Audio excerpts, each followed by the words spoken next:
Talofa, welcome into another episode of the 135 Footy Show, proudly brought to you by the WesWes Network. Go check us out on YouTube or on all social media platforms or over at our website, www.weswesnet.com. You'll find all our other podcasts, articles from the boys. Speaking of the boys and articles, one of our columnists and co-host of the 135 Footy Show, Bob Savalio. How are you? Yeah, good, brother. Good to be back for another potty break. Another week of awesome league. Yeah, rugby league was the winner of the day. We'll just leave it at that. Exactly, us. Yeah, we're going to touch on all those games, but I had to remember back to last week, so maybe we'll just focus on the weekend. We'll get into those.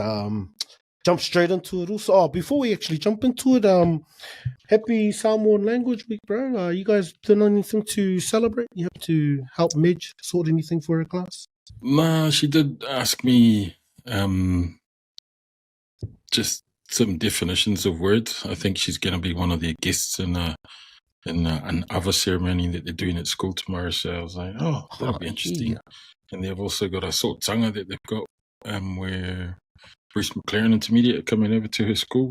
And they're going to welcome them and share in the Waiaswangana Samoa celebrations. Yeah, it's cool to see all the schools getting in and doing their bit for Samoan Language Week. It's also good to see a couple of the league teams. I've spotted them posting up videos about Samoan Language Week.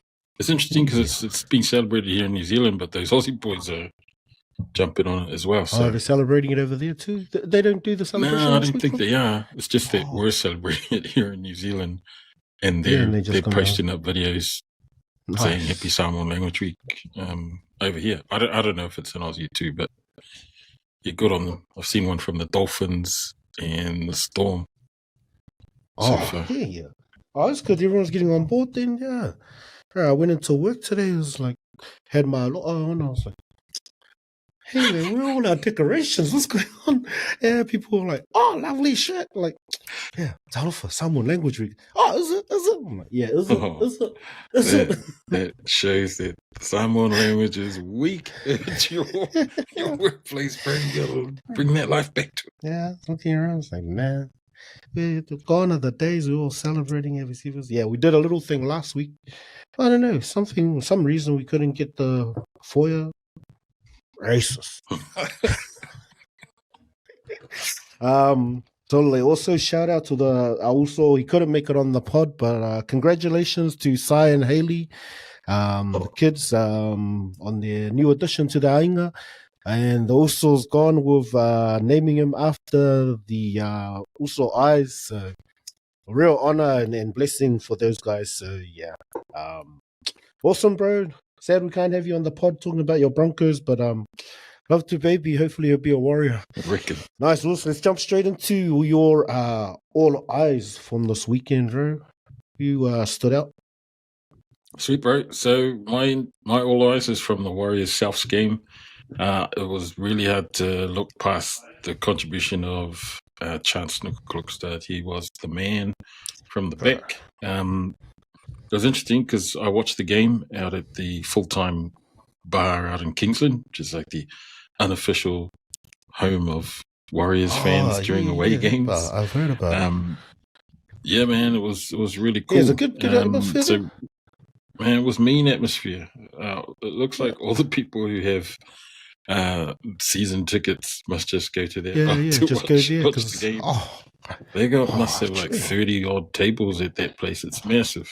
It was a really good I think vibe. That's the one Johnny was trying to get for the Broncos game. He was telling us about it. Oh, right. Yeah, man, it's cool. Like screens everywhere. They've got this cool wraparound screen along the top of the bar. Yeah, it was choice. We're close to like Queensland or it's on the same side as Queensland, just a little bit up. Oh yeah. Yeah. So, but so it's a mean place to get your game out. So Klokstad. Unfortunately, it was a family outing for us, so it was a little bit sad because Caleb had to come with us to watch his team, Souths, go down to the Warriors. Oh, how does Maltese go though? So that guy's a eater. Still pulling them in. So I was like, this guy. But anyway, yeah, Is chance that when he was Nickel doing his early celebrations in the 10 was like, here comes Latrell, here comes Latrell. That game was so back and forth. He was hard out, just like doing these loud claps. And I was like, oh, yeah. I see you. Wait for us to score. And I'll do some loud claps back. But it was pretty cool, bro. It was a good vibe. There were heaps of families there. Good mixture of people too, and like Caleb wasn't any Souths fan here. There must have been a handful of them that so were there. People were just watching the game. And welcome to and real vocal too. Like when South scored, hear the lady, and I was like, yeah. I was like, oh, okay, keep it down. But yeah, no, it was cool. There was like the table next to us had like all mums of their babies. So yeah, it was a cool vibe, cool setup that they've got there. But yeah, my All Eyes was Chance. He was the man in that game. I didn't realize how much of an impact he made until they mentioned his halftime stats where he carried for about 170 meters. So I was like, whoa, there's still a whole half to go. He had some massive impact in that game. So for me, All Eyes this week was Mr. CNK. So props to you, Chance. Calls. Yeah, bro. He's been building the season as well. So well deserved. Also going with another fullback. In Manly, Lehi Hopowari, man, he had some awesome touches in that game. Just really stepped up, like Manly, no turbo, no trophy, but man, Lehi really stepped up. He's looking the goods, looking to fill a gap. And you mentioned some news breaking around Turbo, bro. So yeah, I just happened to catch an article that was saying that Turbo might be contemplating a move to England. I think the Manly bosses and the heads are making decisions that Manly are probably going to have to make a call on Lehi Hopowari being the permanent fullback option instead of Turbo. I mean, he's been such a great servant to Manly, but the dude is injury prone. He's well past his best at the moment, and I don't know if Manly can keep him on, especially with the salary that he's on. That's some big news. I wonder if they knew that, like to not pick him in the New South Wales team. I guess with the injuries, but I don't know if they got that early news or something, because that sounds like for it to break usually means it's happening. Yeah, this looked like the news broke a day ago, so yeah, that's huge. Like they probably would have been talking about it behind the scenes before it made the Sydney Morning Herald. So yeah, it's massive news for Manly, especially on the back of DCE also leaving. With the DCE 2 of their spine looking to go. So man, Manly got a big job to try and rebuild with those 2 massive losses. Who are they getting for the They've got what's the Canberra Fogarty. Oh, Fogarty. Okay. Fogarty in for DCE. I think Lehi's just a straight him going into fullback, and he's done an amazing job for them covering for Turbo while he's been out. So that to me is a no-brainer. Lehi coming in at fullback. He's just that crop of small fullbacks that are carving it up in the NRL at the moment. So yeah, I mean, good on Lehi. Yeah, nice. All right, on the flip side of that, also your Kaea Kele of the week. Kaea Kele, I had 2. One is a league-related on-field, and one was an off-field one. My off-field one I gave to Lockie Galvin earlier in the week. He turned up in Bulldogs gear at one of their trainings before he had even been let go from the Tigers. Like, he's still contracted on the Tigers. This guy. And it was like 2 or 3 days. It's like the worst kept secret. And everyone knew he was leaving. But because he knew that he wasn't going to be playing, organized it in it. He knew he wasn't going to be playing in the weekend. He must have gone out to the Dogs and they put him in all this gear, and someone snapped a photo of him, and then it came up in the media, and I was like, that is a massive ass slap in your face to the Tigers. And I heard all sorts of shit like, oh yeah, the NRL's going to investigate it and they're going to look into it. Nothing's going to come of it, man. It's all done and dusted now. So they're like, forget about it now. Yeah, hard out. So yeah, they'll say, oh, yeah, but it's just pissing into the wind now. It's after the fact he's already left. I mean, Exactly. yeah, so that was my off the field, but my on field Kaea Kele, I couldn't look past the Broncos, man. Like, outside of that game where they absolutely pasted the Bulldogs, who were the first place team at the time, where they put up like a massive score against them. They've now lost 6 out of their last 7 games outside of that Doggies game. And for me, that's alarm bells, man. Like, I know I've mentioned this last year. I talked about that slide last year, but the only positive thing that they had to look forward to last year was because Adam Reynolds was injured and he was yet to come back, and he made his return and kind of, provided a bit of leadership that they needed in the Broncos last year. This year, Adam Reynolds is there, so I don't know what the excuse is and why it is that they're on this slide, but Madge needs to do something drastic to turn the Broncos around. And, they get Reece Walsh back this week. Maybe his combination with Ezra Mam's going to be good for them, but I don't know. I think that might, who knows? Like, they're lucky that they've got the Titans, who aren't really the best performing team at the moment. So it's an opportunity for them to come back, but it's a massive mountain for those guys to climb. 6 out of 7, looking at possibly 7 out of 8. Definitely. So Kaea Kele, those guys. Yeah, and specifically, so off the back of your Kaea Kele, I'll double down on the Bronx only because the Usos not here. But Ezra, like, just, he is second or third game back now, but man, when he came back, it looked like he was ready to come and make amends. Like, he's let that team down, but just the response he's been given in these last 2 outings from him, like the game where they went down, they had a chance against the Dragons, and he's like parked out on the wing in that last play, no chance of creating anything, and then the game just gone.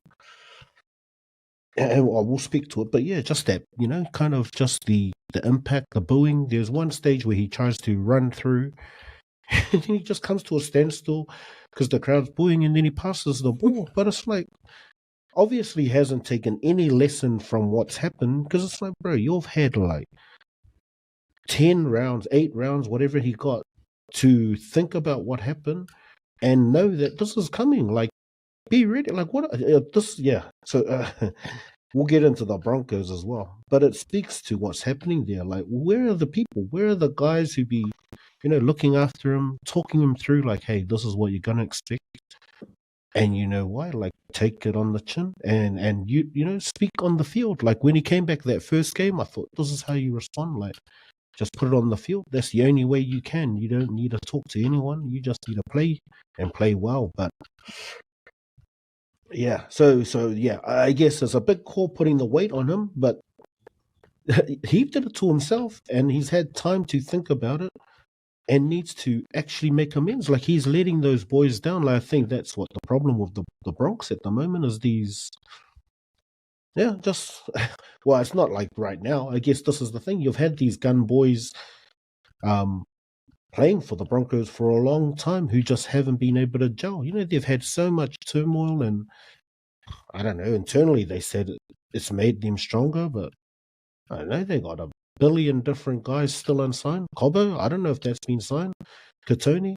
So but that's my take on Ezra. But then you also sent me something I wanted to open up, because it's just annoying. Like, the booing, and he gets asked about the booing, and he obviously knows how everyone's booing, but instead of addressing and taking accountability for the accident and the child that he hurt in his accident, this guy reaches like 16 months back into the past to bloody it wasn't even a round game. They were calling it round 0 last year in Las Vegas. This guy wants to reach back to that and talk about, like, well, if you call out racism, sometimes it comes back harder at you. It's like, what planet are you on, bro? Like, how did you think that that's why people are booing you, because you're the whistleblower? I thought it was a joke when I read it. It's like, Ezra Mam, admits he thought fans currently booing him at games was because he called out Spencer Leniu's racism. And then his quote is, "When you're one to call something out, it comes back a bit harder. I'm not afraid to stand up for myself and my people." Yeah. It's like, dude, man, you are clutching at straws, bro. If you think that people at your games are booing at you because of the Spencer Leniu stuff that is makwa, bit dead and Distant buried. memory, man. If anyone's talking about Spencer, it's about him calling the Maroons pussies for kicking it away from him. That's the only thing people are talking about Spencer. Ain't nobody remember your ass. Bloody bringing up stuff from way in the past. And this is my take again with these young players, and especially the Broncos ones. Like, you see guys that have come, and I'm talking about Keanu Kinney, I talk about Tane, Joe Picky, like these young players in their 19, 20, 21, like Leka, all of the young boys at the Warriors. These guys play with a maturity well beyond their years. And, you know, you expect them to do young, dumb stuff. But these guys don't. Like, they just come play super hard footy. It's all about what's on the field. They don't get, well, they haven't yet, and I'm touching wood that they don't. They don't get involved in all that off-field drama. They're not getting caught drunk driving. They're not doing stupid things. But the Broncos, their young players have done beat up your missus, go and have fights with senior players, have punch-ups with the public, have punch-ups within your team, car crashes, like real stupid brain fade stuff, drugs. Like, it's crazy what's happening with the young guys at the Bronx. And, you know, and I question not only their maturity, but you mentioned it before, like, where are the people that are supposed to be around these young fellas there? That's the thing, they kick out guys like Alfie, and now look at the kids. It's like, yeah, you don't want guys like Alfie around them trying to... But then, now what? No one's taking accountability. You do something valea, and then you come out and you're oblivious to it. You start talking about something else. Like, mate, like what what planet are these kids on? Like, it's not like you're untouchable. Like how we're like superstars. Just like, nah, it's all right. Forget about it. Look, I'm the man. Just watch me play. It's like, cool. If you want to do that, go and play. Then go and make your. But right now, it's like, you're Kaea off the field, and now you're Kaea on the field. And you're right about that whole thing with Ezra being like tone deaf to what's happening around him, but also like when he's on the field playing, he hears people booing at him, and then he packs a sad and has a sook and stops running, chucks the ball away like, "Oh, stuff this. These guys are booing me." It's like, Sully, you're in the middle of a game. You're in the middle of a game. Further letting his team down. Lots of corporate sponsors sponsor your team. There is broadcasting deals to be made. They're trying to promote this game to American audiences. There's multi-million-dollar reasons why Ezra Mam is being super detrimental to not only himself and the Broncos organization, but the game itself. Like, for this to come out, you know, after... And this is just another knock-on from the Broncos after Marty Taupa'u stuff where he gets sacked for liking a comment. And then it's just like another story with the Broncos. And then this guy says another stupid-ass thing in the public. And it's like, who are your minders? Who's next on these guys? Who's vetting these things? And that's the thing, you can't... If these guys have got social media and it's like, who's vetting? Who's watching these guys and what they're doing? I don't know, man. And I hate to kick the brother's team while he's not here to defend his team, but slowly. Oh, we haven't even got to the review of their game yet. No, we haven't. We're still kicking Ezra Mam for being a sook on the field and then stop running. And you're right, like, he's got the opportunity to come back, be all Salamor and be all like, boys, I'm going to need to earn the trust and the respect of my teammates back first. I need to play super well. Exactly. And They then give him the a little fans. speech, and that's all he has to say everywhere he goes. I just want to repay the team as best I can. Just walk around and say that. That's all you have to just give him that script. Ezra, and it was great performance from everyone. I'm just trying to repay my team, just do my best for the team. That's all he has to say. Exactly what Reynolds says every press conference. We just got patches we need to work on. Just got to be better. Saying that back in round 5, round 3. It's just that guy must be busy putting the quotes together for the team that he ran out of time to get around to Ezra. Oh, goodness. Broncos are in a bad way, and not just on field. Like, I feel like something's happening on in the background. Like, there was a photo that I'd seen in an article where Madge was in a deep conversation with the Broncos CEO. And I was like, well, that looks like a serious conversation. It looked like hey, it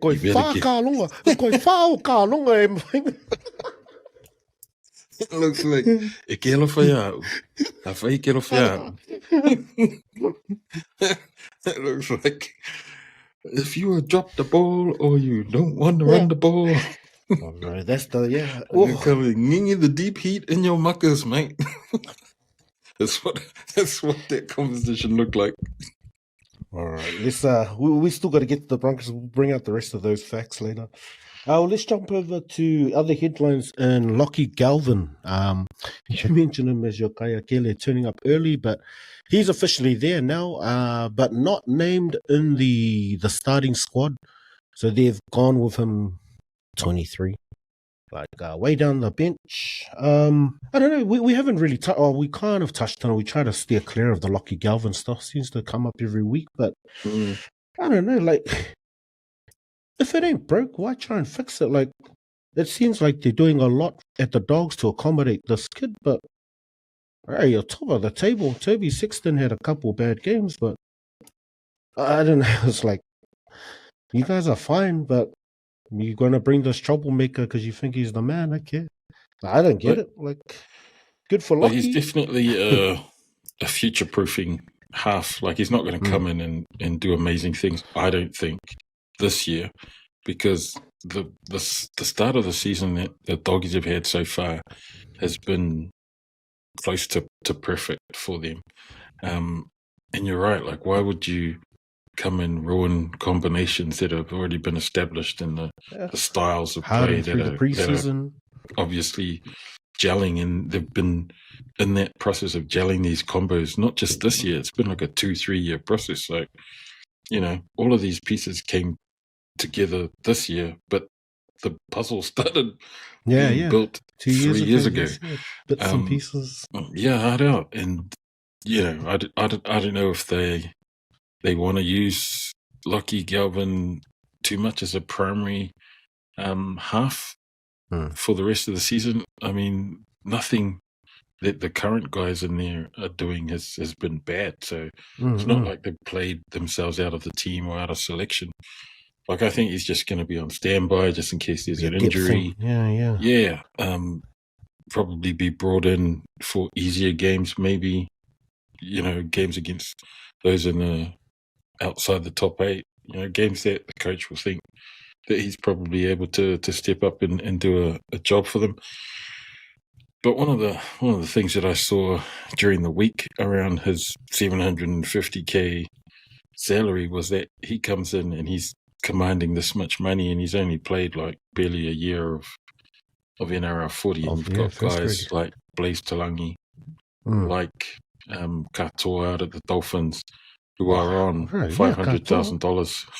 Yeah, they're on $500,000, which is $250,000 less than this Balangi kid. And I don't want to make it about race, but is it about race that this guy can come and command $750,000 salary when he ain't done jack shit at the Wooden Spoon Tigers? Like, how does he come and command that much money? And you've got guys like Blaise Talangi, who's now at the Panthers, who did lots of good stuff at the Eels.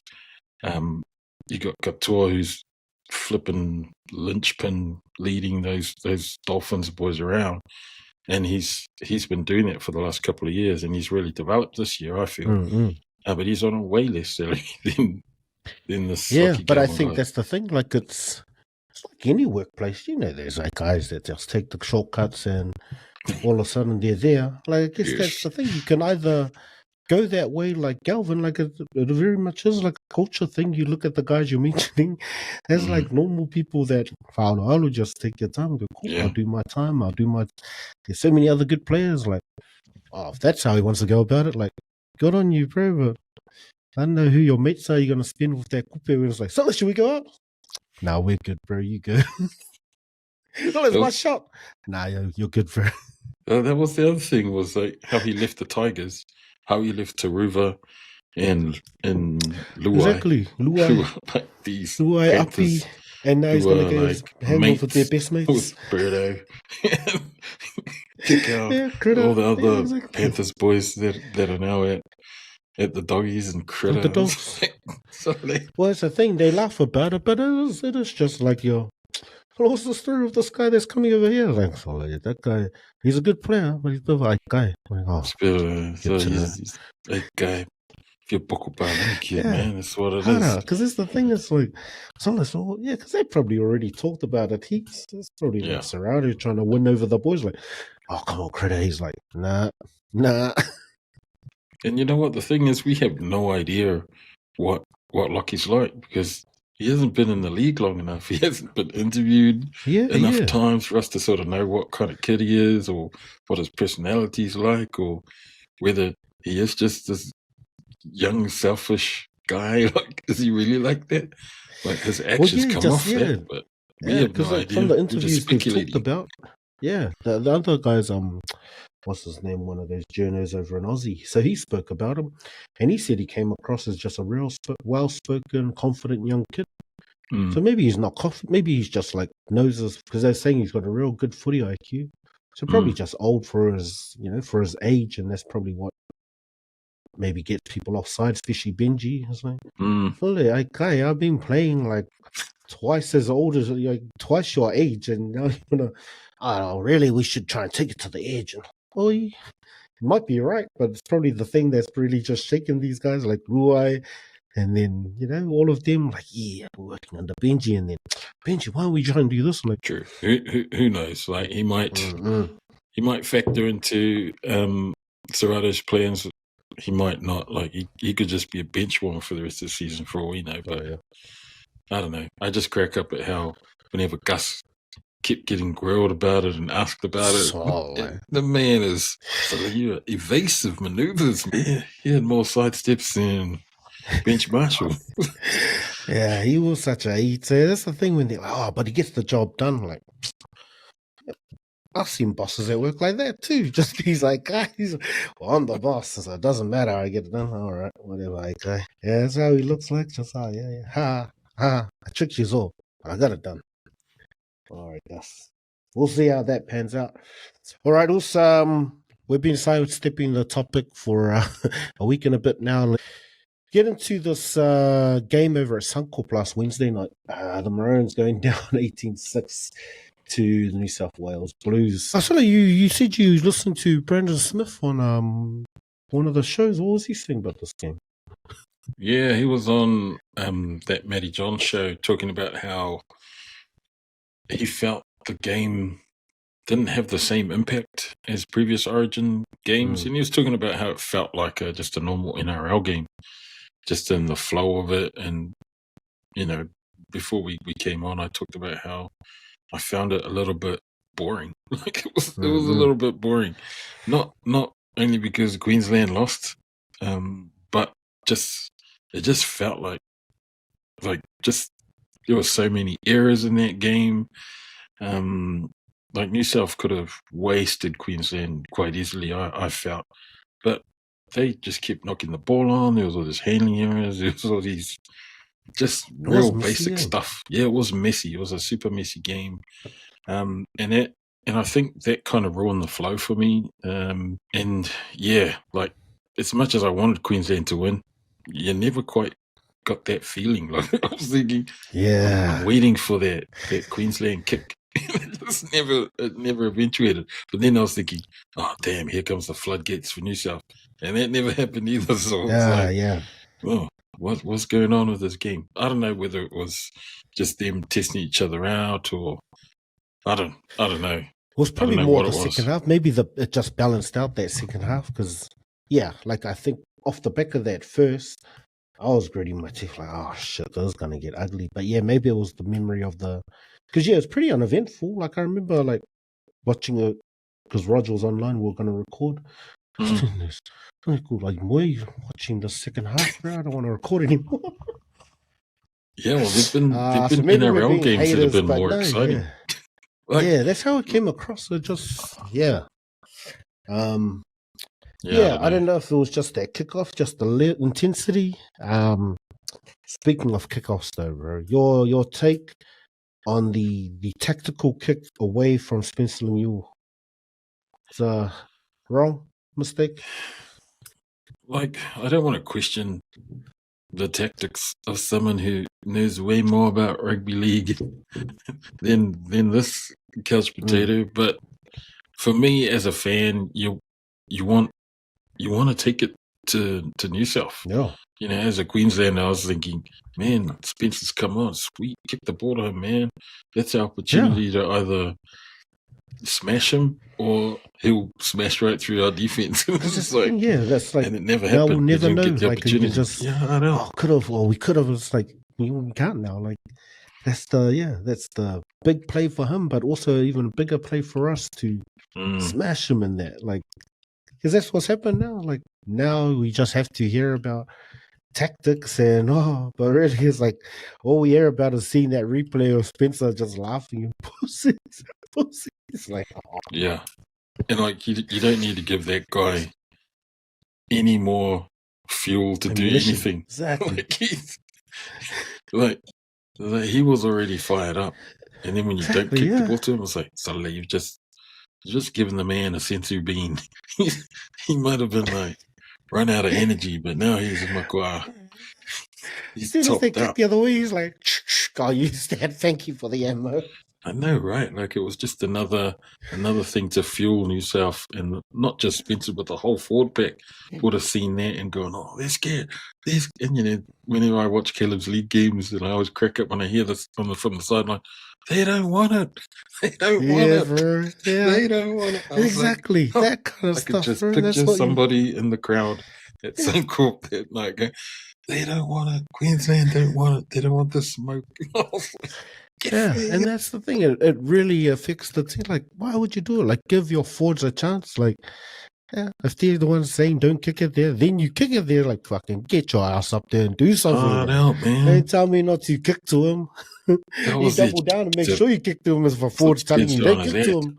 And it was like, fuck, that better have been like a captain's call and not one of the forwards. Like, if I was one of the forwards, I'd be Go right. Makes me look I'm weak. kicking it. You better chase this bloody ball. It's like, because then it fuels and it amps up their whole forward pack, and then it makes our forward pack look freaking weak. And that's how I saw it when I was watching it live. I was like, oh no, no. Yeah, so it doesn't matter what excuse they came up with to explain that one away. It was terrible. Yeah. A few changes possibly with some injuries. Unfortunately, we'll talk about also Mitch.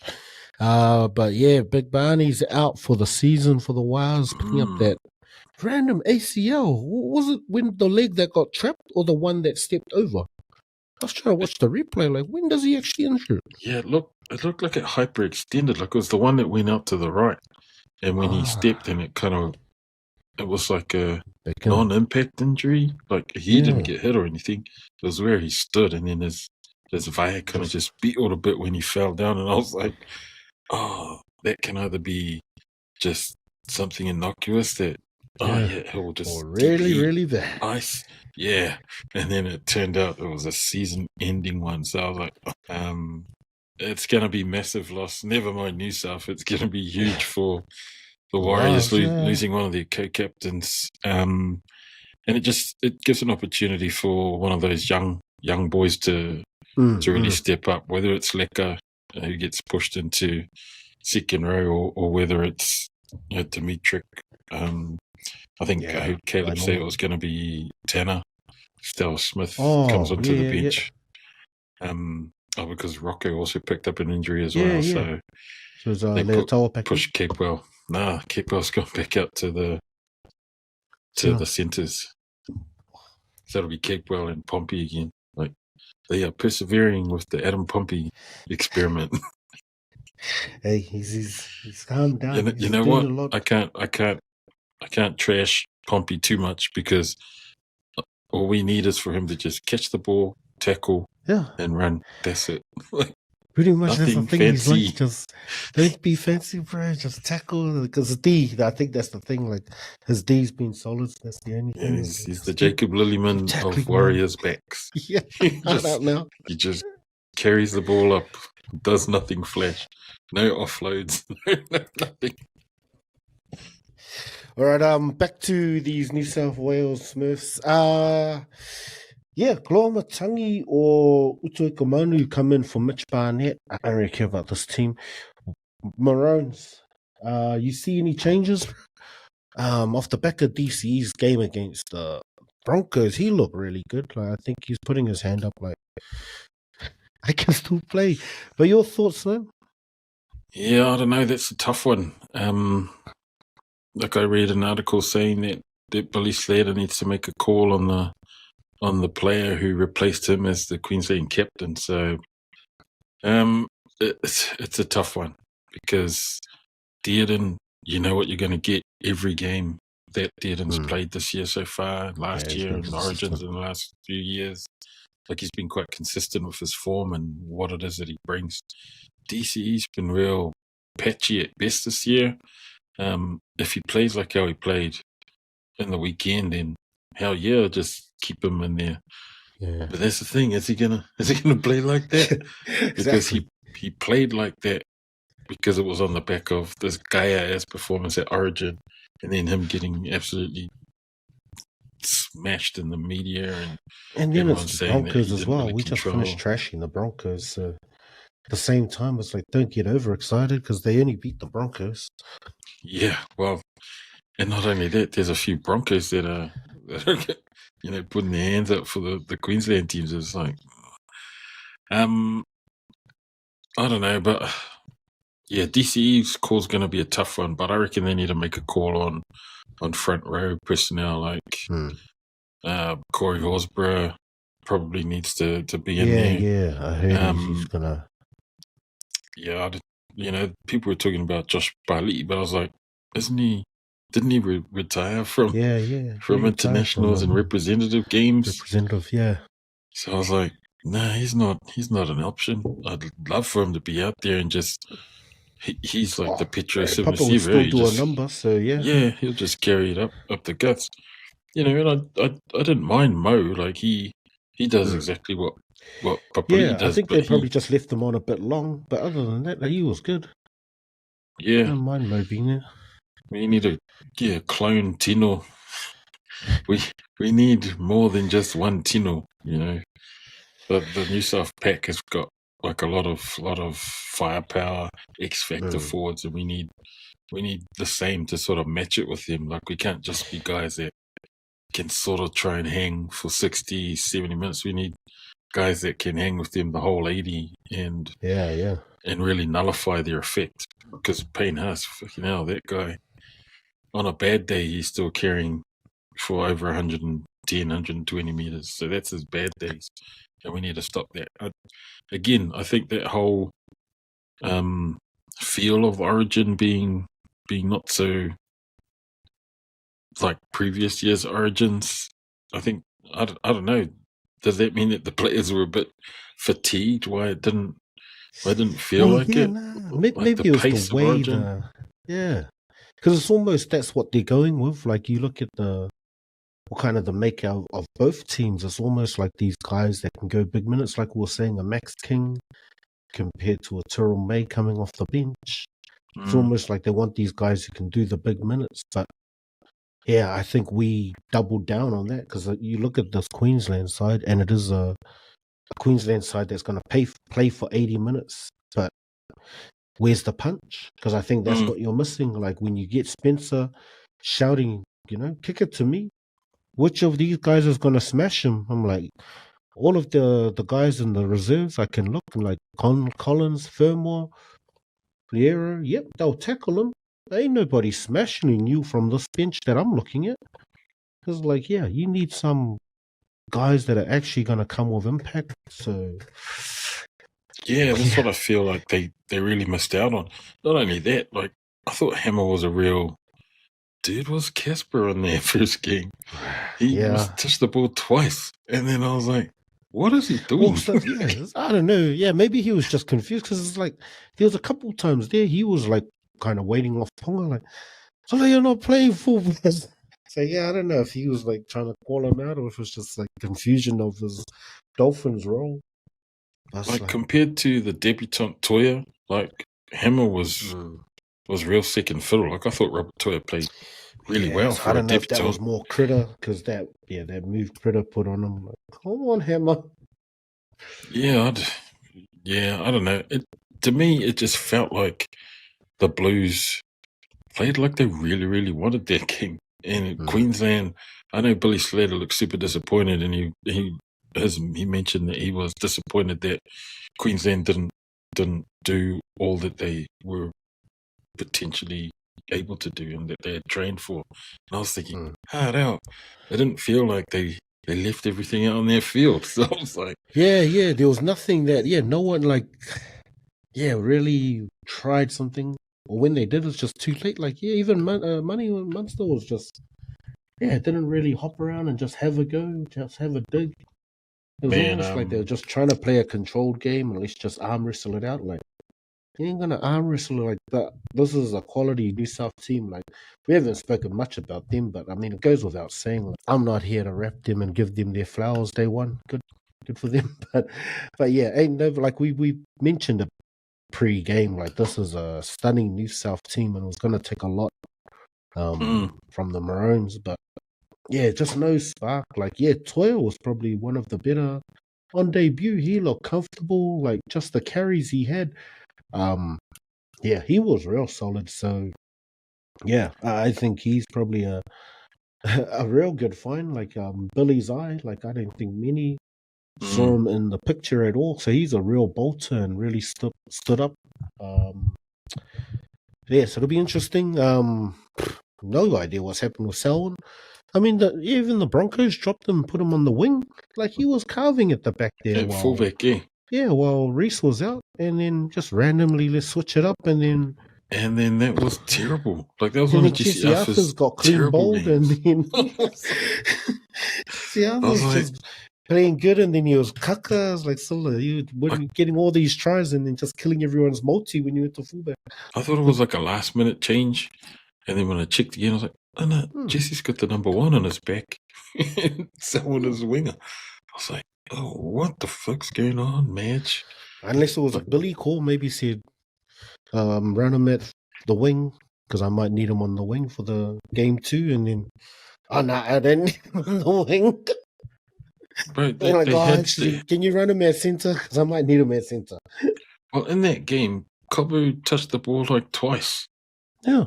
He wasn't involved at all. For the whole game, I thought he was just injured, and then they didn't go down his side. He just ain't doing shit. He's just finally something's happened as well. Obviously, it's like this guy's been the man, and apparently he got a wrist fracture. Gets dropped from Origin because everyone thought he was a shoe-in, and then now he's dropped to the wings. It's like, is there some problems with his contract negotiations? That's what's going on, man? You guys said it's going to be signed by now. Don't worry. Yeah, probably just all that shit that should have taken care of itself by now is starting to disrupt the Queensland just dumb stuff. And I feel sorry for the boys because a lot of this isn't the Broncos, the boys doing or Madge's doing. It's like the organization. They need to wake up and stop doing this pressure to the guys. Results aren't going to come instantly. Just put it over, sign guys, just trust in them. You look at how the Warriors went about Licker and Laban. Just look, they're long term, they're looking good. Wrap them up and we'll sort it later. Like, just get it done. Get it done, son. Yeah, I think the other key thing in that first game was Harry Grant, like having Bellamy in that New South coaching setup is that shit. They were just able to unravel Harry Grant. I was like, pretty much. He was trying so hard. He's always going to do this. He tried to do. Yeah, man. He knows his hooker, so he was like, Harry's got to try and do this. Let's get these defensive patterns set up around him. Man, he was nullified. Everything he tried to do just got snuffed out. So I was like, Harry Grant, you need to get off the field so that Tom Dearden can come in and change it up. Yeah, hard out. Just change it up just so that they, Yeah, it was... Yeah, they did a number on us. I think they were just able to figure out everything that Queensland were trying to throw at them, and we just didn't have anything to respond with. So, hey, Kaea and yourself. Nice. Also, all right, let's jump into our reviews from the week that was. Let's start with our Warriors. Great win over there at Accor Stadium. Man and a half. Fast finishing Rabbits as well. Some line, but I don't know how it was so scrutinized the first game that Latrell came back and they were replaying that pass that he threw. And now he just throws 3 passes the same announced our game and then no one cares. Like, oh, that's awesome from Latrell. Oh, that's great from Latrell. Do we not care anymore? That's right, it's Latrell. Let's just call it. It's fine. Yeah. But this is a different Warriors team, bro. Like, I think everyone, like, yeah, if you've been watching them for a long time, supporting the boys, you'll take, bro. Like, yeah. I think they learnt their lesson against the Raiders from the previous week. And just able to stick with the bunnies. Like, they should have probably put some more points on the bunnies, to be quite honest. But you know what? Like, it was these kinds of wins. I know Webby doesn't like these close games, and he's been talking about, I'd just like to have these wins. And it's not good for anyone's heart, man. Hell no, it's not. But you know who it is good for? It's good for this Warriors team if they're able to grind out these. And we've been talking about them grinding out these wins for like the last 6-7 weeks now. And it becomes a habit, eh? Just the hard way out, doing bro. it. Hard out. And it's like even the loss last week against the Raiders, like that was a close loss. And there were so many of those that went against the Warriors last year that it was like 7 of those games they lost by 6 or less points. And this year, those games we're now starting to win. And the wins, they tally up, and then we're now where we are on the ladder because of the fact that we are getting these close games across the line. And to be honest, this could have been the same Warriors team last year with Sean Johnson leading them around with the similar sort of win-loss ratio. You know, had we won 3 or 4 of those games, we would have been in the top 8. We would have been easily in finals footy. But this year, it's Metcalf's team. It's interesting watching the Warriors, and then I don't know if you follow that sports podcast that Sean Johnson does with the Morning Shift boys. Oh, yeah. With Brooke and Matil Mark. Yeah, and he's like an analysis guy. He analyzes every little thing that all the different plays, the boys do. And like he keeps so he'll read like comments about people dogging Dallin for not sticking with his man, and then he'll do like an analysis of why Dallin didn't stick and the reason why he goes in, and he identifies because Lecker was slow to push up, Luke Metcalf had to come across, and because Luke Metcalf came across, then the centre went in, and then it pulled so it's just Dallin in. So it's like, look, it just shows those little Dallin's things fault. where people get their thing wrong, and because he was talking about as a half, you want to have that feeling on your inside without even looking that your everyone's edge right forward there, is there, like where they should be. Yeah, and so when you're hard out shuffling across, and then you see the guys come. You gotta feel that the guy's right there, your edge forward's right there. So if he needs you out, so you don't need can easily shut it down. But Luke couldn't. He sensed that Lecker wasn't there, so he had to make a play on the guy, and Lecker was there second. And I was like, Yeah, so Oh, when they're that's running out, they're basically like, that's just a blind spot, and you just trust your man's yeah, got that gap. So if they step back in, he should be there, yeah. and you And so shouldn't have to that's turn. So it's a trust thing, and like, flip, I know he's that's not here, interesting and that's why you got to turn.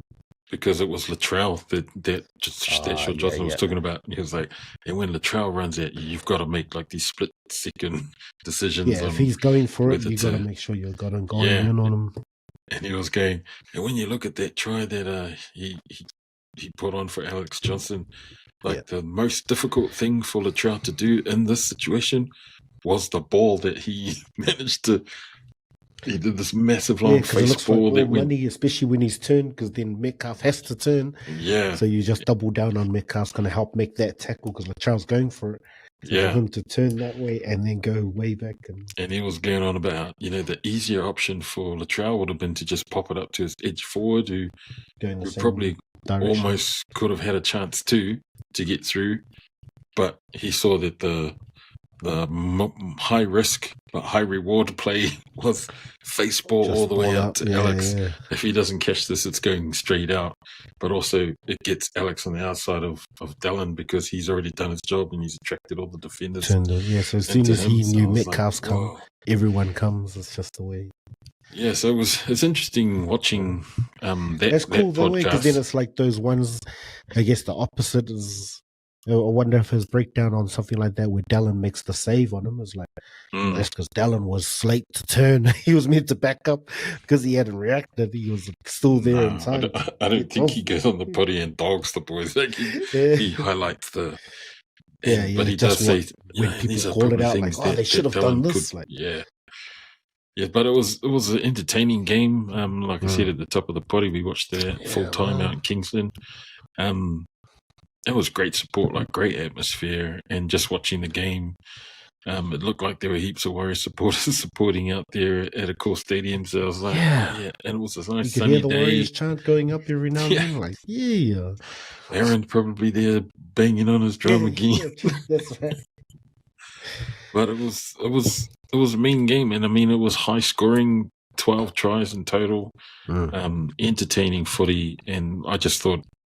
The Bunnies being able to stick it with the Warriors, that was probably one of their top strength teams that they've been able to put out. Like, good on the Bunnies, like far out. They had some really big performances too, like AJ and his hat trick, like he's closing in on that Ken Irvine try scoring record. Latrell was the man, and we give Latrell shit when he gets stepped by Uppy that 1 week. Uppy just that little move, but far out, it's like he was still on a high from Origin and he played. From Origin, bro. That's the thing. When he backs up like that, it's like, that's the thing. He looked in the mood, and that's when I was like, no, Latrell's gonna. Yeah. And that's why I say it's a different Warriors. Like, that would have usually been the Warriors just capitulate because, all their stars, like Koloa Matangi was a beast. Keon was the man. He was unstoppable. So it was like, man, how can you? Yeah, he looked like he was just single-handedly going to run over us. That try he scored by himself, it's like, this guy. And the Rabbitohs are only just outside the 8. So, lots of people might be dogging on the Rabbitohs and talking about how they've been trash, but to be honest, like when Latrell got the injury at the start of the year, I thought the Bunnies were going to be down and out, but in the time that he was away, they won like 4 games, so by the time he came back, they were close or in touch with the 8, so I reckon they're going to make the 8, to be honest. They're building, like, that's the thing. And hard out. I mean, it's a Wayne Bennett coach side as well, it's pretty much Wayne Bennett knew he was coming here, so he's been planning this all year, and that's 950th game going up.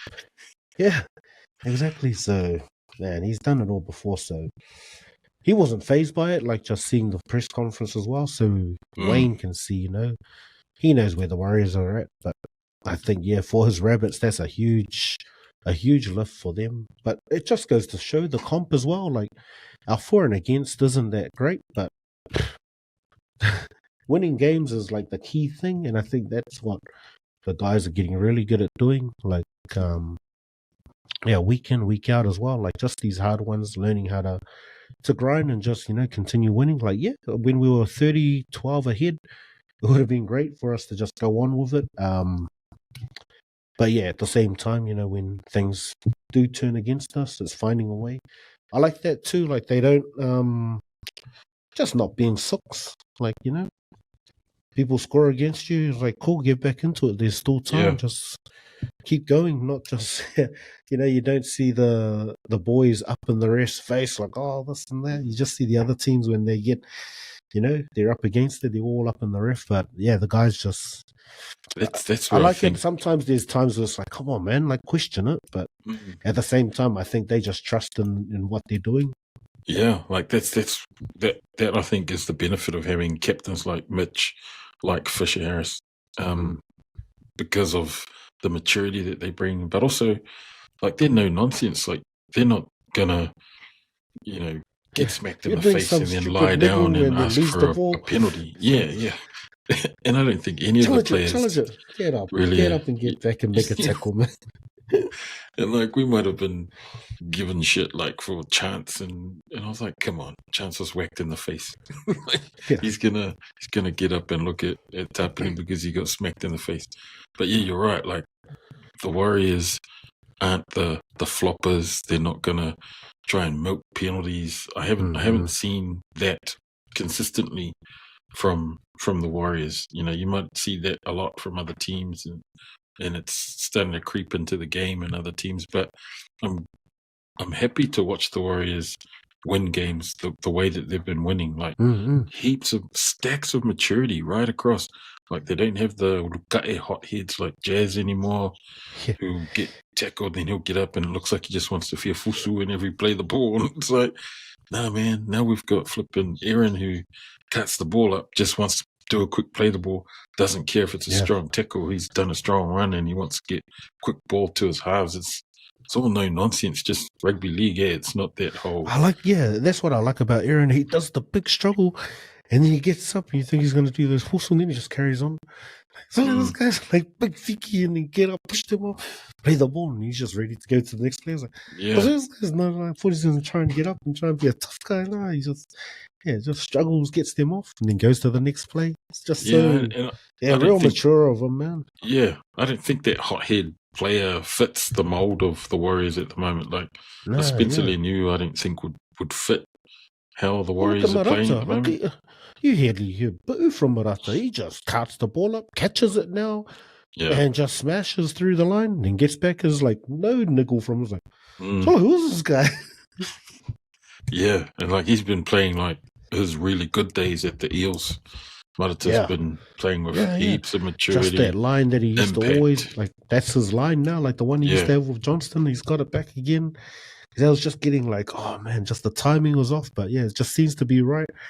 Yeah, that ball looks like it's coming 100 miles, but he catches it, so it's like it must be a timing thing because he's looking real on now. I think will he move to prop? He'll probably get pushed up to prop, and then Leka will come in to the second row with maybe Jackson Ford. I don't know. All right. That's keeping the boys at third. Fourth. So the Raiders. And the Raiders aren't any slouches. Like we didn't get to touch on them last week, but yeah, that was a tough game, a tough loss at home for the boys. But the Raiders are the real deal, and I think it shows. We've improved from that game, the first game. It could have gone either way. Unfortunately, the Raiders are a real good team. Yeah, so they'll be thereabouts for that final. All right, let's jump over to the Broncos over at Four Pines. The game itself, I thought, when they started and the Broncos got that try, I thought, maybe they can get their game on. But, yeah. I'm just trying to think where it, I don't know. I don't know. I'm just trying to see what the stats are. Oh, it's just ugly. Like missed tackles were pretty even. Like 24 Sea Eagles, 22 Broncos. But it's the amount of time that Manly had possession Broncos had to make 431 tackles to 302. So they were doing a shitload of defense in that game. And it shows, like in DCE, 1,084 kick meters against 692. So, that's when they'll try and play force back and everyone's trying to get a 40-20. And it's just going back and like, I can't get it. Yeah, so I was like, oh, what went wrong? I think, I don't know. See, like I thought, maybe Broncos missed more tackles, but not even. It was just time and possession. Like Manly had 35 minutes with the ball, Broncos 25. So Manly did more with the ball, but the Broncos just couldn't get it together. And I thought Manly, Faulalo had an amazing game. Like that guy was everywhere. That tap back in to himself. I was like, this guy. Yeah. Twice. He did that. He did that. And then who else did that in the Broncos team? Oh, yeah. And was it Binger? Yeah, Binger did it as well. I was like, hey, I'm sure there was a forward tap back. It's like, sorry, I don't do the same. Don't worry about a touchdown. It's the same as what he did before. Yeah. But like, I can't put my finger on it, but maybe, like you said, Reynolds, because DCE shined, like he stood out. And so maybe that just refers to Reynolds not really leading this team because, like you said, like time with, the ball in your hands. And maybe it's that combination with Ez because nothing was coming. Like, nah, it wasn't. They made that one, and even the one they got was just a little, that's a Shibashaki, but the eat-ass little kick. Other than that, like, they never really looked in it, like just... No, not at all, Like and Adam Reynolds, who usually controls a game with his kicking game, was nowhere to be seen. Like he had no platform to work off. Like the Broncos forwards were just getting peeled back, and that's the thing. Like Payne, it's even they had a couple good runs, but the reason they're both doing 40-20 is because they so that's the thing. Like there was an arm wrestle and they just couldn't get out of their own house. So when Manly got so I think Lehi, like I think their backs probably played a lot better than the Broncos to give those opportunities because you can't really put your finger on like you know what their attack reminded me of on the weekend? It reminded me of the Knights a few weeks back who were doing like everything they could do but just weren't able to string anything together. Passes looked disjointed. They weren't able to put Ponga into space. And look, I don't understand why it is that they didn't try to utilize Cobbo or utilize Katoni on the wings. Katoni made that like a few good runs, but it's like, it's like everyone just trying to, like, no team. Like, I'm going to be the man this set. And, you've got Cobbo, you can have a go Binger on the wings. And I didn't see any high kicks for them to contest. No combination to make to give them some space or anything. Like nothing was happening. Like it didn't look like Adam Reynolds or Mam had anything creative to do to try and get them out of the rut. And like when Manly started to pile on the points in that first half, like they scored 4 tries to 1 in that first half. I thought, okay, they really need to wrestle this back in the second half, and they kind of sort of did. But then right at the end, those 2 tries to Olokwatu and Kola. But I hate to say it, man, but the Broncos this slide this year is probably going to be worse than last year. Oh yeah, it's a hydro slide. Right, and it's around exactly what you said, around the same time of the year again. Hello, fine. I need to really look for that the picture you see. I try to look for it because yours is like it's like you can combine a horse and a slide. I don't know how you got the horse slide. I just typed in horse falling down. It showed me that picture and I was laughing. I was like, oh, that's off like that Disney cartoon. Spirit, that's the one. And Broncos ain't got none of it.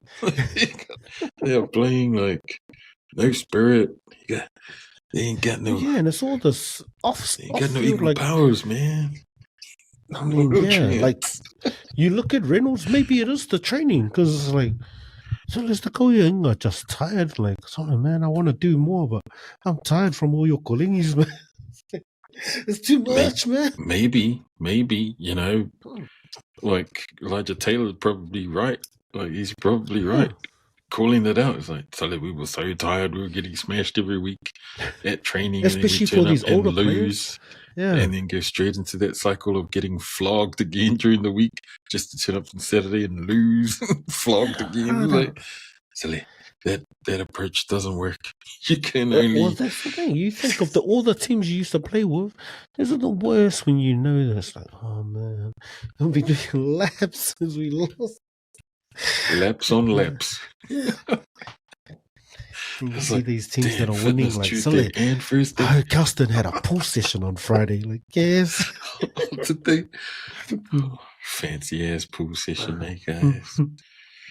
Yeah, so I don't know. And on the flip side, Manly had a really strong game on the back of DCE's performance. Like, him and Brooks led that team around, and their combination was of keeping them, like, kicking the ball, keeping them out of their side of the field was, they just pummeled the Bronx and kept them pegged down in their own half. So, well, that little chip through for Lehi, like Lehi looked like he's waiting for the pass, and then he saw his kick, and he's like, oh, and he still got to it first. Like, well, it's Jesse Alphas. He went right around and came past Alphas to score that. That was a misstep, I thought, having Jesse Alphas at fullback after Cobbo's been doing so well back there. So I don't know. Maybe you're right. Maybe it wasn't. Maybe the protector's hand. Maybe they're like, oh, the fractured wrist. If you lay on that edge, you can protect your hand. I don't know. Come on, man. Surely there's got to be some good reason. Buck Shufford played with a torn testicle sack. Come on, kids these days. Pussycat Garfields, mate. We'll talk more about the Broncos when we get to the review because I don't think it gets any better. But let's jump over to our All Eyez Kalava Memorial Cup. Unlucky also. Unlucky. Same for me last week. What happened there, mate? You get some single-digit players again? Yeah, man. And to lose to Simon too. Gifts. Man, Matt Lodge, I put him in my team because the week before he had like a 52 and I needed a middle. And I was like, damn, all these buys. Shit, I better get Matt Lodge. He's got a 52 average because of that one game he played. The man came on last minute because he wasn't even needed in that Broncos game. He was like, so we were smashing his team. Yeah, I heard his name once. I was like, oh, this guy. You don't need. And then Matt Lodge come on. I was like, please, Matt Lodge, do some amazing things. And 6 points. Do one run. And then the other one that got single digits was old Joash Papali. Like, man. Yeah, and he scored me 7 points because he scored heaps the following week as well. I was like, yeah, fair. And then I had another Panther that didn't play on the edge. Unlucky, mate. So it's a terrible season. Unfortunately, yeah, it's got you sitting down there ninth behind, in front of Cameron Schuster, the commissioner for this competition. Just can't seem to get off the bottom. He's had some good wins too. He took out the top place, Stacey Tereanu, but he seems to be glued to the bottom there. So he's going to need glued to the bottom. I think he's going to stay for the rest of the season. Going into round 14, looks like some good matchups. Or the Manly contingent head-to-head. 10th versus 7th should be exciting. Ultimate Manly versus Cam Schuster, Clutch City. Tama staying in the 8, going up against Danny Phipps. So speaking of Danny Phipps, smile on, man, you're the only guy who's paid to the rest of the guys playing in this comp. Can you pay your $50, man? Playing for real money, making this comp. $50. That's what. See, I think that's why no one's taking this comp seriously, except Danny. That's why he's coming second. God Squad takes on All Madden, 3rd, 4th playoff. That should be a good one. This looks worse than it is, man. It's you versus Stace, but it's 1st versus 9th. So yeah, you'll need to work hard on that, mate. Pull yourself I've beaten off. Stacey once already this year. Oh, there you go. He's one of my scalps. And I've got Vae Bronx, so I'm just ahead of him, so I'm gonna make sure I can beat this guy, so I won't have the end of it next week. Nice, Wolves. Let's jump straight over to our preview of the upcoming week. Yeah, we'll include Origin as well. I think that the teams get named at the end of this weekend. Tomorrow night's game, Sea Eagles and the Knights. The Knights had a bye, eh? What did they back up? They back up last week? Last week? Who had the buys last week? Man. Oh, the buys were Doggies, Dolphins, and Sharks. No, Knights got pumped by St. George in that Friday game. Oh, yes. Oh, yeah, okay. Your pick for this, Wolves? Manly. Picking Manly for this one. They'll go back-to-back and pick up a win, even though it's an away game for them. Knights have just been... I can't even say that they've been there or thereabouts. They've just been trash this year, the Knights. Yeah. That's my younger brother, Selinga's team. The Knights have been terrible. Oh, and James as well. Knights, I can't see them putting too much of a fight against Manly. So, you never know. They might get up for it, but it'll be a Manly win, and it'll probably be a close win for Manly, I think. Yeah, I'm going with you for that. The only thing I want to see out of this Knights game is Ponga to act like he still wants to play rugby league. I don't know if these rumours about rugby and all that rubbish is real, but come on, mate, we need you to shine this week and get your ass back into gear. So that's the only thing I want to see out of that. Other than that, I'll go Manly as well. The Storm versus the Cowboys. This should be a good game. Storm and Cowboys really started to find some form now. Probably need it during this time before we hit Origin again. With the players that they'll be affected by. How you seen this Friday's game? Yeah, the Storm get some good players back for this game. Alec McDonald, Grant, Xavier Coates are all back and for this game against Cowboys. This is going to be a good game. I think Cowboys will be up for it. Tommy Dearden, he's really wanting to play himself into a starting role in that Queensland Origin team.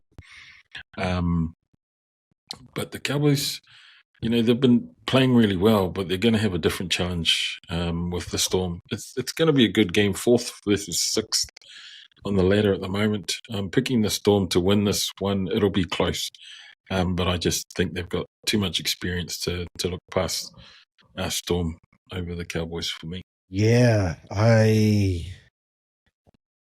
don't want to pick. I'm just trying to see who's some new ins, but Storm are looking full strength too. And a lot of these players will be wanting to put their hand up for Origin selections as well. We took Amanu as well. We mentioned him as well, so the possibility of him possibly coming in for Mitch Barnett, so he'll probably have a good game.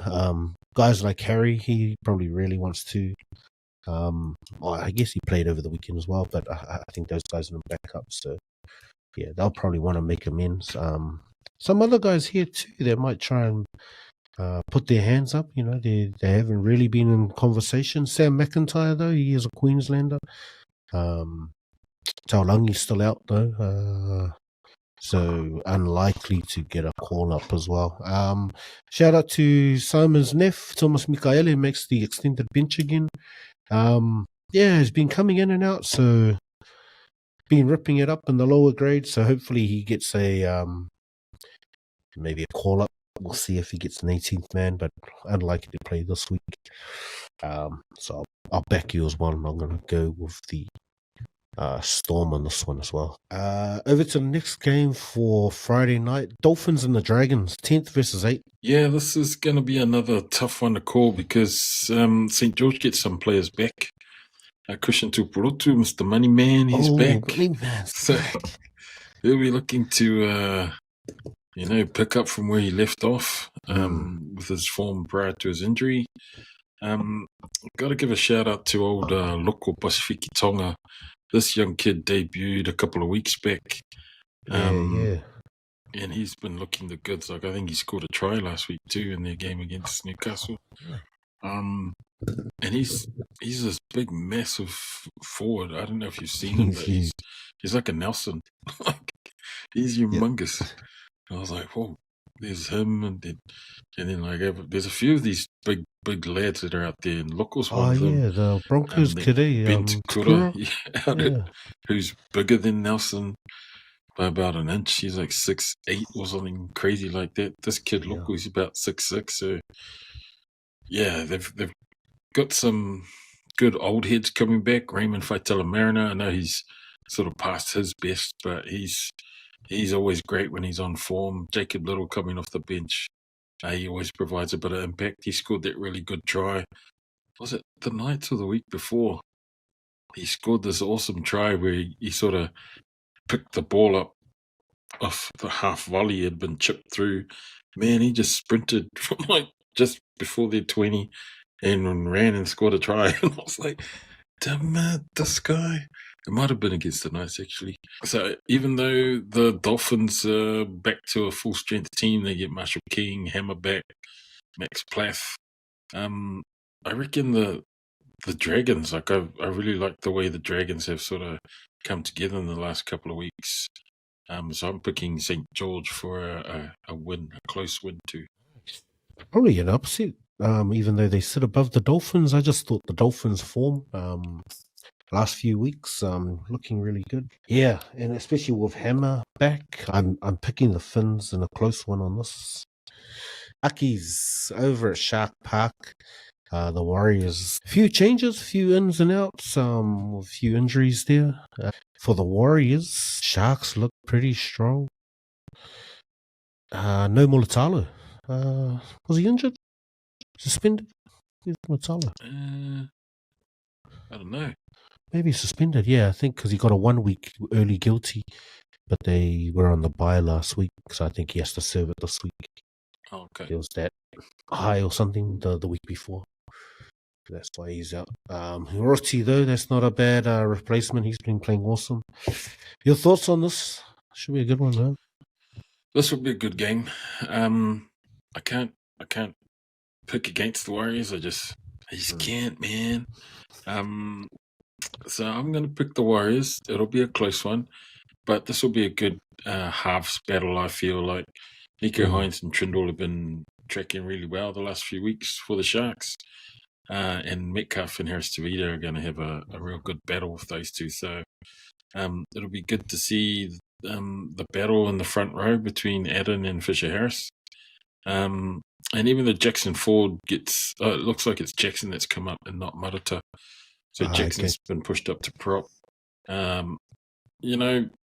lose a little bit in terms of leadership with Barnett gone, but Jackson Ford's been averaging 100 odd meters every week too. So, he's actually been carrying the ball really well. And I don't want to put the mock on him by saying that I haven't seen many errors from him in the last few games.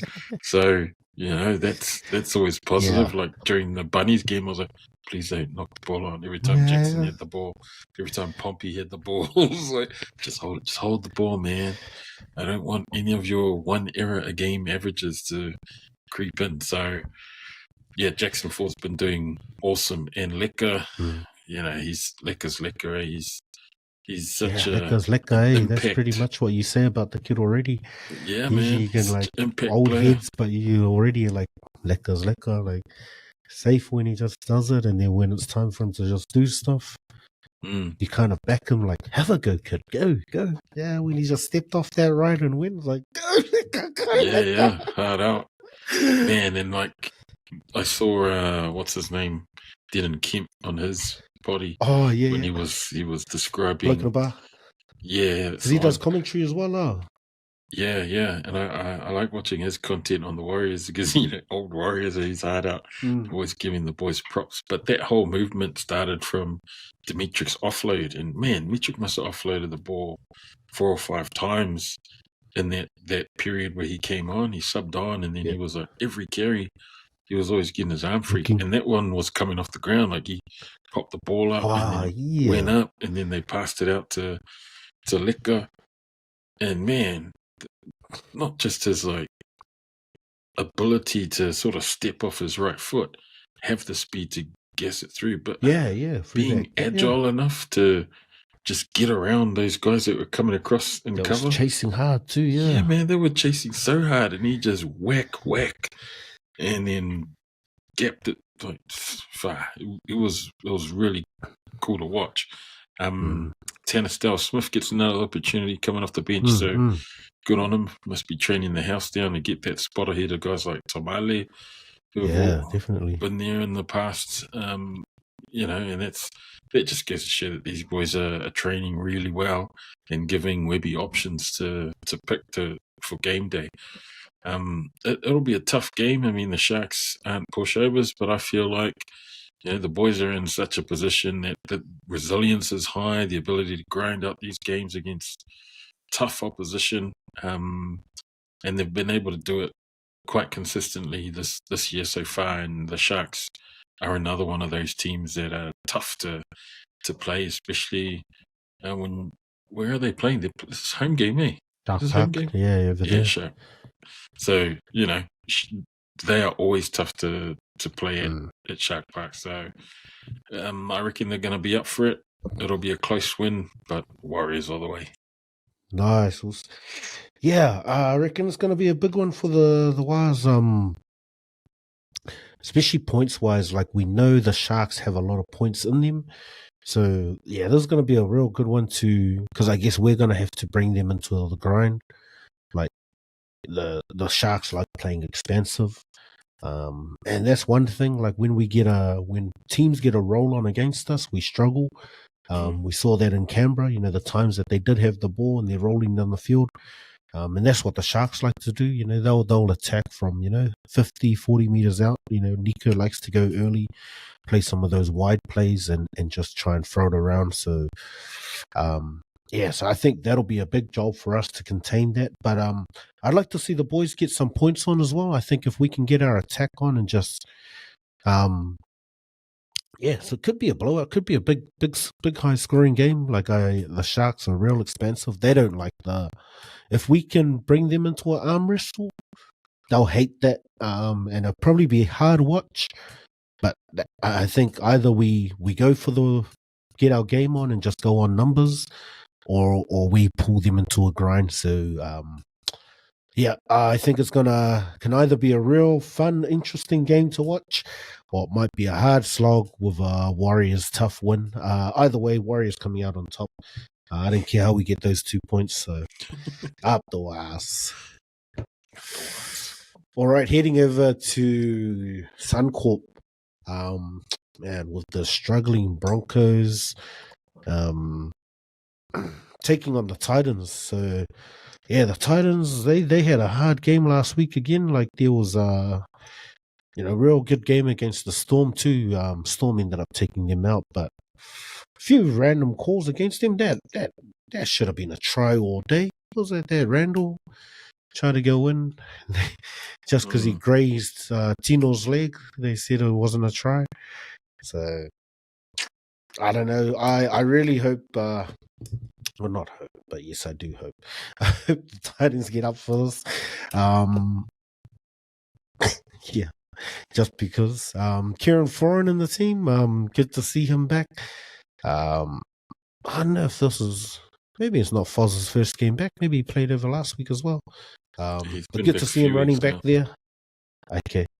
So it'd be good to see Tino really get into this game. But I guess it's the Broncos to lose. I'm going Titans 12 and under. Oh man, it's hard to say that this game. You're right though. This is a game that the Broncos, it's theirs to lose. To be honest, this is the perfect game for the Broncos to stop the slide. Like they've got an opposition that's very winnable for them. They get Walsh back and he slotted straight back into fullback. It's like the wingers have gone back to like everybody's playing in position again. It's almost like your best team. Ezra gets to start now with Reynolds. Kind of Yeah. everyone else in place is best made at the back there. So, you know, they've swapped some players around in the forwards, like Xavier's now coming off the bench. But they've got a pretty stacked bench, man. Like Xavier, Kobe Hetherington, Billy Walters. They got Bentakura, who's coming in at 17. And like I said, I mentioned that Liki Tonga, Loko Pasifiki Tonga boy. Oh, yeah. You know, Bentakura, he's another big, massive unit. And Xavier Willison, he's only just shorter than Bentakura. He's another unit. So, you know, they got some big impact players coming off the bench. This is like perfect setup for the Broncos to come back in force and to completely blow the Titans out of the water. So I'm going to pick Broncos by a big, massive margin. Nice. That's my pick. But if they don't do it, then they're going to slide all the way to freaking wooden spoon this year. Like, you can't set it up more perfectly for them to stop the string of losses. Much, yeah. Like, this is a game that's been gift wrapped by the NRL for these guys to come out of their slump. Which is why I'm picking them 13 plus, man. Reece Walsh needs to show some of that magic. He's been off recovering, and he needs to come back and have a massive game. Him and Ezra Mam, they need to click and find that combo again. So this is the perfect game to do it. Wow, yeah. And it is going to be a real... Because, again, it comes back to this guy coming back and don't do too much as well. Like, just Reece Walsh coming back, trying to be the man. Like, Sir, come and be part of the team, not come and... Yeah, you have to do it all because you're going to win the game for us. Now that you mention it, can I take my pick back? Yeah, man. You guys been waiting for me to come to win you guys some games, man. Don't worry about it. Just give me the ball. I got this. Yeah, I don't know any other NRL player that purposely stands there and looks up at the big screen just to see himself. I don't know. All right, you guys get my run. All right, I'm going to run it again so you guys get this one. Make sure you get this one. If they got the camera on. Oh, it's on me now. It's on me. It's good. Just win the game, hopefully, man. he's been doing, again, the handlers, the helpers. Hopefully, they've been working with him in the background. And he's got all the mental side sorted. It just has to play his game. So, we'll see how that plays out. Sorry that also couldn't be here to back his team. All right, this should be a real good one. Rabbits coming off that close loss against the Warriors, taking on the third place Raiders now. I reckon the Rabbits will take heaps out of that game against the Warriors. Again, lots of players putting their hands up. Cody Walker back in the team. So I am going to go with a Rabbitohs upset. Man, this is my game of the round potentially for me. Just off the back of that South game versus the Warriors, they've got a good team, man. They've got a team, yeah. And hard out, they get Jack Whiten back, they get Cody Walker back, they get is Tyrone Monroe playing, or is he off the bench? Oh no, he's just named the extended bench. Yeah, he's just named. Yeah. But you know, they get some good players back, and I really want them to smash the Raiders. I really want them to smash the Raiders. These guys need to get put down a few pegs or three. And it's only because every time we win, they win, and they stay just ahead of us on the table. Oh, man. But it's a good matchup too. Keon, playing, he could get a jersey, so that'll be good. I like those two, just him and Hudson, just smash each other. Just smash each other so you both can't play. You guys double clothesline each other. Suddenly, like the Rabbitohs forwards last week, they were good, man. I really enjoyed watching Saliva play really well. Keon, Ewan Aiken being an old head, still does. He was real good. He still does what he does. Tallis Duncan was a beast in the second round. Like, it'll be a good Whoever that, set up Jai secondary to battle. have to go and do press conference with Wayne Bennett's just so sad too. We're just sitting there and like, well, you can answer this. I want you to sit there like a dummy. Yeah, he's really good for our team. Yeah, I think the one who misses out, I think, is Jai Gray. Like, he's dropped out to 19th for this game, 19th man. Yeah, I was like, oh man, Jai Gray, he's been really good for them the last few weeks. Poor guy. Especially the start of that season without Latrell, he was. Yeah, man, he was the man coming in. That was why they're still in this position for the chance, because keeping them alive. Yeah, so I don't know. I hope Alex Johnson scores a few more tries in this game. Yeah, like you know what? He scored a hat trick against us last week, but I couldn't hate AJ for that. I was thinking, so I'm rooting for you to get that record, bro. Before you retire, I want you to get that record, bro. Everyone thought it'd be unbreakable, so they just go break it. These are those teams like the Knights and the Eels. Just let them score, man. Just let them score. And can somebody please smash Taps, smash Savalio, smash. You smash the guys that smashed us. These guys, Horsburgh, Nah, the funniest was this little kid when Tapane was going into the thing at halftime. This little Maori kid came in front of me. Tapane. He looks up, and kid's like looking at him. I was like, this kid. I was just cracking up. He's like, because you're Maori. It's like, this kid. And all his warrior skills. Only when he's playing for the Kiwis, I love this guy. When he's playing for the Raiders, I hate this guy. But that's what all the Kiwis do against the Warriors. That's why I hate us. Like, why you guys play like this? Just the same with like Jared Warrior Hargreaves when he used to come to New Zealand. He would always love to give it to the Warriors boys. That's true. Yeah, I forgot to mention that the New Zealand contingent in that Sharks team, I think Hamlin Uele is on the bench. There's a few others. Well, Ronaldo's always Ronaldo is always so it's good. Ronaldo's not there, so I think that gives us an up as well. All right, moving on to the Panthers versus the West Tigers Panthers. Your thoughts on this game? I don't know if these guys already played. I think they have played already. But man, yeah, the Tigers struggling again. I guess kind of we're hot, at least they're off the bottom kind of conversations. But still building. But Panthers impressive last week against the Eels. Blaze coming into his own as well. You mentioned him earlier.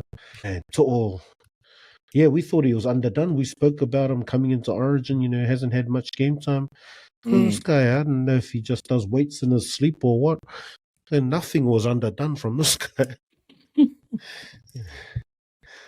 I want the Tigers boys to Makwa smash Dylan Edwards, smash To'o, smash Cleary, smash Liam Martin, and yo, please, thank you very much, Tigers. So for me, I'm picking the Tigers for this one. I'm picking them to upset and to bounce back from that loss last week. And then it's going to be an upset, close win for them against their much more favoured Panthers. Hopefully the Panthers are going to just be confusing and don't know what the hell they're doing because they're still coming. Where are they? 14th. Oh, they climbed the ladder. Yeah, I'm the same. I don't know if they've turned the corner to such a huge like that's pretty much like you look and like you guys would go buy into sort of game. That's pretty much the difference. Ain't nobody else changing this team. Just shows how much of an impact he is for this team and the yardage and momentum he brings. But I'm with you. I want to see the Tigers get up. I want to see Jerome just own it. Like just take it to Cleary. I like the Cam's take. Like you look at it. There's not many halves running around, and I wonder if that's why New South went with the Mitch Moses Cleary. Like, well, this guy's going for Samoa. It's kind of like an Aussie trial. So it's like, well, we need to kind of make sure we've got enough halves running around. So, yeah. With the Cam's kind of took that on that was his hot take. on empty out the clip, and I agree. I think it's like a little, just a little hate because Luai is Samoan and he's chosen to play for Samoa. It's like, oh, you know what? If you play for Samoa, you can do your trial somewhere else. You're not using Origin. It's haters. So yeah, I'm the same with you. I'm backing the Tigers for that. Rounding us out, Monday game. Okay. So there's going to be a lot of footy Monday, then a break, and then a game on Wednesday. Doggies, Eels. What is this? First and last? The Canopy Panthers against the Eels. Yeah. Doggies, Eels on Monday night. Must be their Kingsbird. Why they got a Monday night game? Must be King's birthday over there. I think so. They're a week after us. No, I think it's just them trying to play the catch-ups because of Origin. Okay. Eels. My Whaleanga Mare team, up the Eels. You reckon? Oh, well then, I'm going to pick Bulldogs. Yeah. Like we said, Galvin's not in there. Named at 23. So, yeah, I agree with you. Like, with the way the team's going, why would you shake things up? Like, just let them... I was looking on the NRL page, the team list still has Lockie in his Tigers gears. They got all those team photos and he's got his Tigers gears. These guys, you come to the team early with your gears, but we're going to put you on the website with your Tigers gears. The jersey on them. I'll say, there's so many things they could have done. Could have just left it blank like these other players unknown, but let's just put this one with his Tigers gears. I watched the Matty John show where they were teasing his haircut. They had put his haircut on onto other Different people. Yeah. They had AI generated it, and I'm like, wow, man. What was wrong with his haircut? Oh, okay. Because it looked like a bowl cut. Yeah, bowl. Oh, yeah. Now that I'm looking at this guy's close up, he looks like a night guy. Sorry, bro. I don't really know. Your haircut is a guy haircut. That's why they put it on different people. You need to tell your dad to stop cutting your hair, mate. All right, that's a wrap. Let's go through. Actually, no. One more game. Let's go over to the Perth game. We won't have the team list yet, but I'm mad at him. Maroons. Because I don't know who's playing, so Maroons. No team list yet. Nah, they announced the squads after Sunday's game or Monday. Yeah. So I don't even know. Like, how do you even train? You just get named. Oh no, it's the week after. All right, let's quick multi, mate. You got a couple legs there for a multi? Yeah, sure. Let's have a look. Team lists. We'll go Storm Cowboys. Storm for a win. Yeah. And I'm going to pick Pappenhausen and Grant Anderson to score. Oh yeah, Grant Anderson's great. Nice. Also, I'm gonna double down on your pick. I'm gonna go Rabbits with AJ double. Gotta get him there. Nice. Also, that's a wrap. Anything else, bro? Any shout outs? Shout out to the Richmond Rovers. They've got a game this week against Mount Albert. Yeah. So that'll be an interesting game. So good luck to Richmond. Nice. Mga Samoa. Happy Samoan Language Week. Thanks for tuning in. Please go check us out on all our other platforms and all the other podcasts. Okay? Up the wires. Up the wires.